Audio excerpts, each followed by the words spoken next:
Hey friends, I had a conversation with my therapist today. It was great. What do I say? I keep spinning in my chair. My chair just goes like this. If I do nothing, this is what happens. It's kind of annoying. Anyway, I had a chat with my therapist, who was actually sort of like our couples therapist, but every once in a while one of us can't make it, and so we just do individuals, and it's always fantastic. This is a guy we've met years ago, like I think before Annalise was born. And man, talk about a score. When you find somebody who you can work with for years and years and years, and it's still like a helpful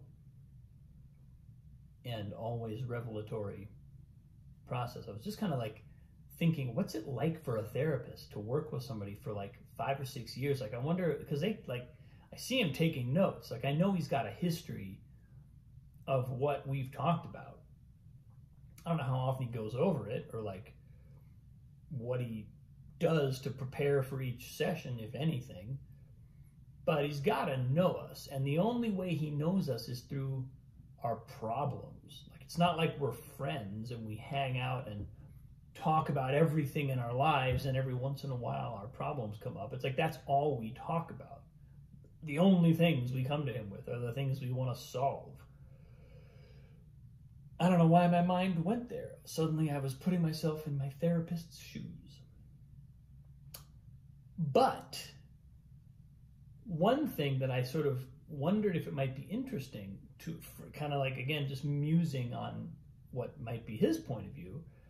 Today I talked to him about what I have talked to you about 100 times, probably. I talked about my wrist injury that I've been, kind of wrestling with for several months now. And it's interesting because I keep basically coming to a place of peace with it, and then every once in a while it'll flare up again as a kind of, I'll have a fearful response, or I'll have something that's like, but what if I'm not a musician anymore? Like, what if in 6 months I can't be a musician anymore? Or something like that will happen. And it was so today Katie couldn't make it. It was like, all right, well, I'll just go into that and see where that takes me. And where it took me was surprisingly helpful. And I say surprisingly only because I kind of felt like I had made peace with it. I wasn't sure. It's like one of these things where I'm like, I don't know if I really need Paolo's help with this. Like, I think I kind of know where I'm at, but I don't know. Maybe I don't really have anything else to talk about, so I'll talk about that. And then it was like perfect. It was exactly, first of all, I just talked my own way through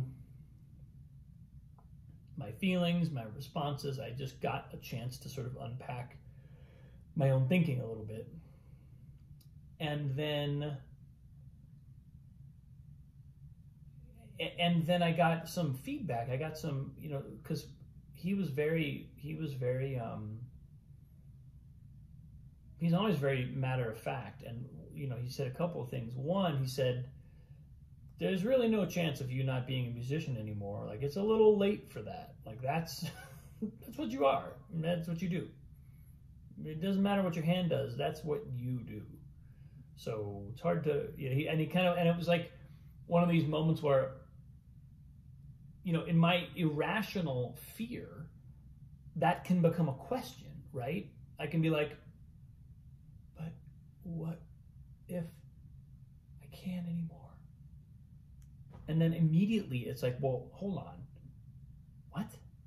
That's not a thing. There, in no world is that a thing.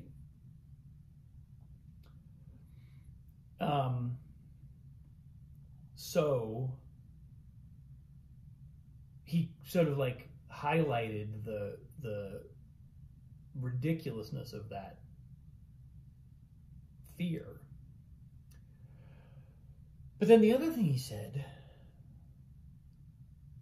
was, what if, and this, it's funny because it affirms, and in some ways simply it's building on something that the way that I have been looking at this for a while now, but it actually makes it even more explicit and even more deep. He said, you know, what if you take it on as a transformational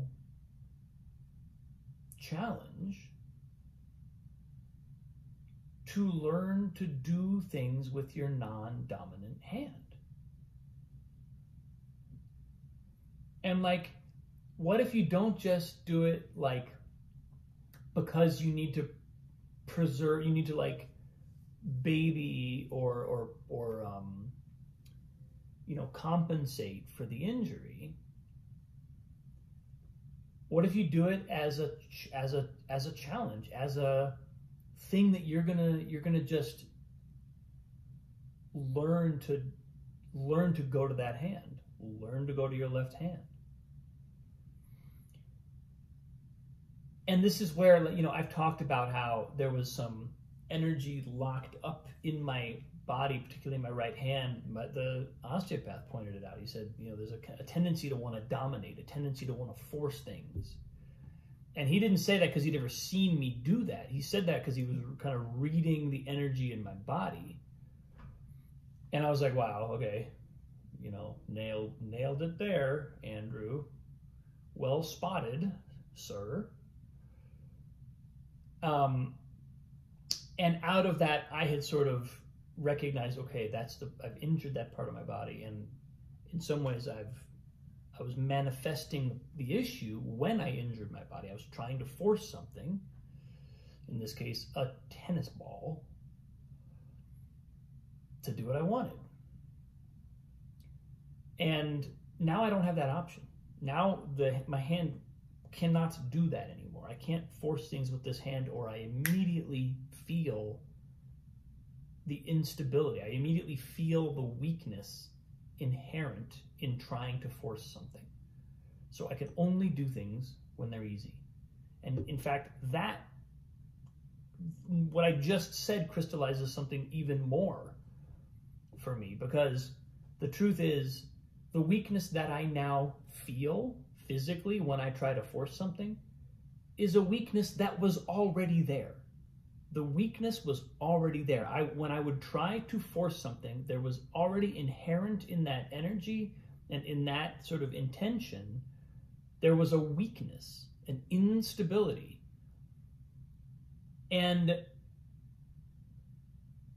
now that instability has actually manifested itself physically in my body, which makes me more aware of it. And on one level, you could be like, well, there wasn't an instability before, and now there is. But the truth is, it was already there. I just wasn't feeling it. Now I'm feeling it. So that is a transformation. That is not a deficit. That is an added awareness that I now have that makes me more capable of not lapsing into that kind of unconscious behavior.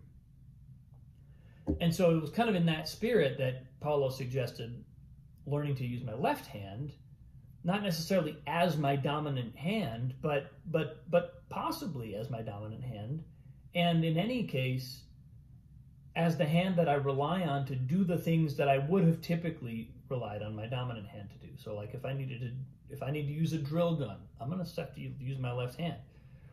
If I need to hammer a nail, if I need to do something physical that requires force and impact, I might have to use my left hand for that, whereas my right hand is going to be the one that I'm used to doing that stuff with. So, you know, and it was the the frame or contextualizing that practice not as a compensatory mechanism, but actually as a transformational call, like a call to transform. Not that I'm gonna go and like learn to force things with my left hand, but like, for example, I was saying, like, if I have to pull like a bag out of an overhead compartment in a plane, right? And there might be a funky angle, and there's always that moment where the bottom of the bag falls out of the compartment, and you gotta, like, to just do it carefully, otherwise, or imagine, I imagine picking something and then it jerks my hand. There are any number of instances in which I can imagine that hand, the kind of weakness of this hand, potentially being a vulnerability. Well, so use my left hand. Go to the non-dominant hand. And let that be a practice of transformation, not